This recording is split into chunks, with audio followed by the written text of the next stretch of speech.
This is the bloodiest single day in all of American history. When they saw these photos, it shocked the nation. The slaughter was just terrible. Coming up from the American Battlefield Trust.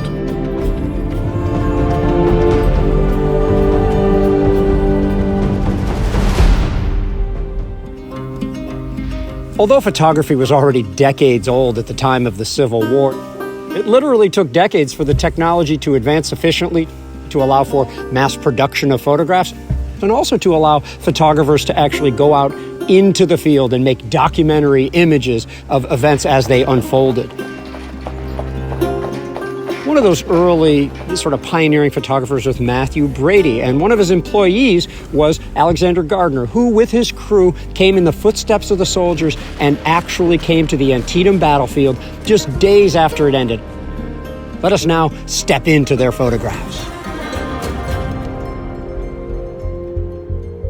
We're standing right in front of the Dunker Church on the Antietam National Battlefield. Tens of thousands of soldiers struggled around this area on September 17th, 1862. The church itself stood out during the battle. It stood out against the woods. Everybody could see it, and it was a point to which people could attack and direct their artillery fire. And it's no surprise that the carnage was visible 3 days after the battle when Alexander Gardner and his photographic crew showed up here to document the horrific scenes at the Battle of Antietam. The Dunker Church is visible. It's clearly been damaged during the battle. The famous Hagerstown Pike traversing the foreground, and of course, the evidence, the human carnage of battle, evident in the foreground for all of America to see. It shocked the nation.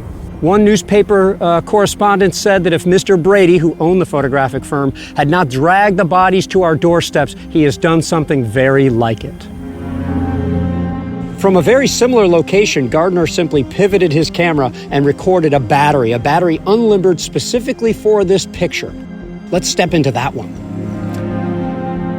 Tens of thousands of soldiers struggled over the very hills you can see in the distance, the cornfields off in the distance, a place called the Epicenter, the East Woods and the North Woods would be visible off in that direction as well. After the battle, dead littered the battlefield here, and it was just a scene of absolute carnage. And amidst that carnage, up shows Alexander Gardner. He recorded a photo right from this spot, and we can sort of step into that photo. The photo that he took actually shows some Pennsylvania artillerymen. You see them unlimbered for battle. You can see the battlefield behind them. You can see a dead horse in the photo, and most importantly, you can see soldiers who had just been through the most severe test that any of them had ever seen before. This is the bloodiest single day in all of American history, and this photographer was able to get here and record it for posterity. Further for posterity, one of the men in the battery wrote in his diary that this photo was taken on September 20th, 1862, not long before these Pennsylvanians marched off toward their next adventure.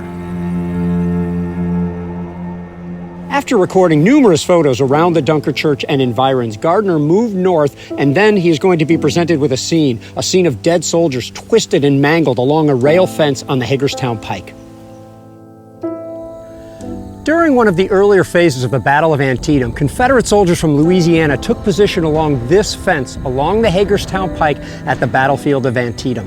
They were in a good position to be able to duel with the Union soldiers on the other side until more Union soldiers showed up behind them, and the slaughter over here was just terrible.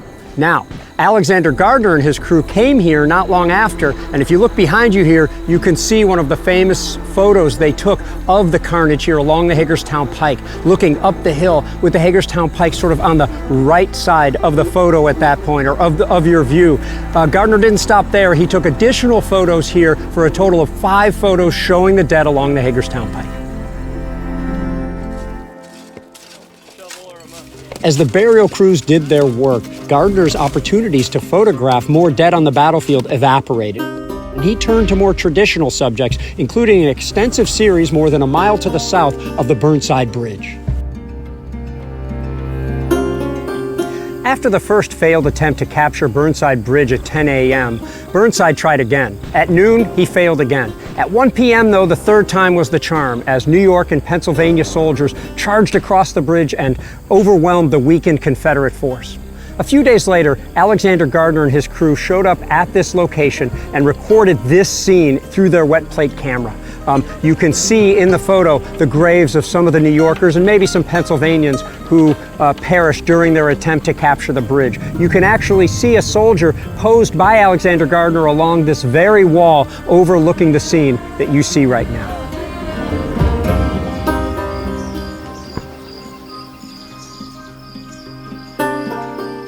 Just a month after the Battle of Antietam, Brady exhibited Gardner and his assistants' work at his New York gallery in downtown Manhattan. Although paintings and illustration had often sort of glamorized battlefields of old, showing, the dead in a dramatic form atop a parapet with a flag draped across their breast, these photographs showed something quite different.